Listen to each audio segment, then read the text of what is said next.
from Anonymous 41.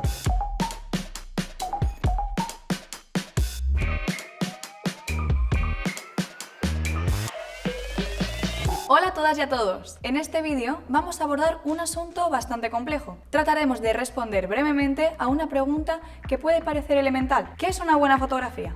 Valorar una fotografía, como una película, una serie de televisión o cualquier tipo de obra audiovisual, es una actividad que hacemos todas y todos ante las miles de imágenes que nos rodean. De manera más o menos inconsciente, establecemos criterios y nos guiamos por ellos.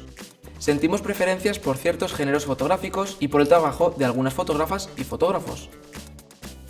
Como señala Lauren Julier, a propósito del cine, el juicio artístico, es decir, la atribución de ciertos valores estéticos a una fotografía, es una de las bases de la crítica fotográfica. La proliferación de webs, foros y debates en Internet han evidenciado todavía más estas distintas maneras de hablar y matizar sobre lo que es bueno y lo que no en fotografía, algo que en el pasado estaba mucho más restringido a las publicaciones especializadas y a determinados autores e intelectuales. En primer lugar, cabría subrayar que el medio fotográfico es un objeto de la cultura de masas. De forma mayoritaria, se reconoce que la fotografía tiene sobre todo usos sociales, documentales o publicitarios y muy rara vez la fotografía permite ser calificada como práctica artística.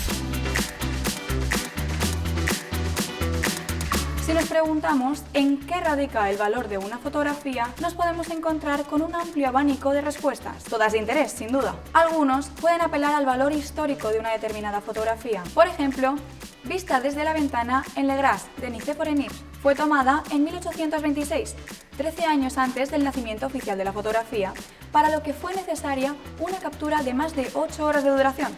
La fotografía de Eddie Adams de la ejecución de un soldado del Vietcong se convirtió en símbolo de la brutalidad de la guerra de Vietnam y precipitó el fin de esa guerra. O esta fotografía de Pablo Torres Guerrero, que documenta un hito histórico tan relevante en la historia contemporánea como los atentados de Atocha del 11 de marzo de 2004. En otras ocasiones se habla del valor antropológico de la fotografía. Así pues, la fotografía constituye un medio para el estudio del comportamiento humano y de entornos socioculturales concretos. En este sentido, las fotografías de la serie España Oculta, de Cristina García Rodero, sobre fiestas y tradiciones, permite conocer un poco mejor la compleja naturaleza de la cultura de nuestro país. Por su parte, la serie España Mágica, de Koldo Chamorro, ofrece un análisis de las fiestas, el folclore y la devoción a través de la imaginería religiosa, desde una perspectiva antropológica. Las fotografías de Louise Hine ofrecen un análisis de la realidad sociológica de principios del siglo XX, con una especial atención a las condiciones de vida de los inmigrantes o de la explotación infantil en las fábricas textiles. Algunas fotógrafas, como Dorothea Lange, nos han dejado un testimonio excepcional sobre los efectos de la Gran Depresión norteamericana de los años 30 del pasado siglo XX en la vida de las personas del sur de los Estados Unidos. Otras fotografías poseen un indiscutible valor periodístico, documental o informativo, como es el caso de esta imagen de Margaret Bourke White, que testimonia la gravedad de una de las inundaciones en Louisville de 1937, con una mirada irónica hacia el sistema capitalista. La imagen de unos soldados alzando la bandera en Iwo Jima se convirtió en el símbolo de la victoria de las fuerzas norteamericanas en el frente del Pacífico de la Segunda Guerra Mundial. Esta fotografía de Jeff Widener, también conocida como El Rebelde Desconocido, sirvió para documentar la resistencia del movimiento democrático de China contra el gobierno comunista de Pekín. También se puede cifrar el valor de una fotografía por su precio de mercado. Por esta fotografía de Peter Lik se pagó en 2014 5,2 millones de euros. La fotografía Reign II de Andreas Gurki fue adquirida por un coleccionista por 3,7 millones de euros en 2007. Esta otra fotografía, de Cindy Sherman, de 1981, fue subastada por Christie's por un importe de 3,8 millones de euros. Muchas personas valoran en una fotografía su capacidad para sorprender o para producir en el espectador un fuerte impacto visual.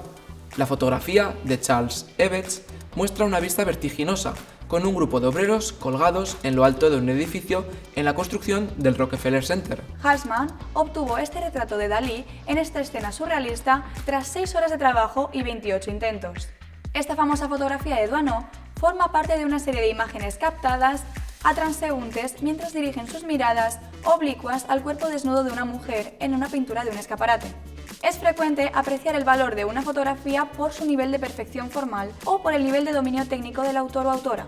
Muchas imágenes de Ernst Haas son apreciadas por su calidad técnica en el uso de la fotografía de baja velocidad. Por su parte, Pete Turner es considerado uno de los grandes maestros del dominio del color y de la composición fotográfica. Otros parámetros que se pueden tener en cuenta a la hora de valorar una fotografía se refieren a su capacidad para provocar una emoción en el espectador. La serie de fotografías de Nicholas Nixon sobre Thor Moran sirvió para despertar la empatía del público hacia la tragedia del SIDA. Otro tanto ocurre con la famosa fotografía de Oliviero Toscani, que registró una escena muy dramática para publicitar una conocida marca de ropa. También suele destacarse el valor de la fotografía como herramienta para tomar conciencia de la existencia de diferentes realidades sociales. Donna Ferrato es una de las fotógrafas que más ha contribuido a visibilizar el problema de la violencia de género. Por su parte, la fotografía de Kevin Carter, La niña y el buitre, es una imagen muy conocida que mereció el premio Pulitzer de fotografía de 1994 por su capacidad para despertar la conciencia de millones de personas en todo el mundo por la terrible hambruna de Etiopía en los 90. Algunas fotografías poseen un indudable valor simbólico. La fotografía de Robert Capa de 1936, Muerte de un miliciano, se convirtió en poco tiempo en un símbolo de la lucha contra el fascismo a escala global. La conocida fotografía de Javier Bauluz, Muerte a las puertas del paraíso, se convirtió muy pronto en un símbolo de la indiferencia del primer mundo hacia el drama omnipresente de la inmigración. De forma más minoritaria, en ocasiones se puede hablar del valor artístico de la fotografía.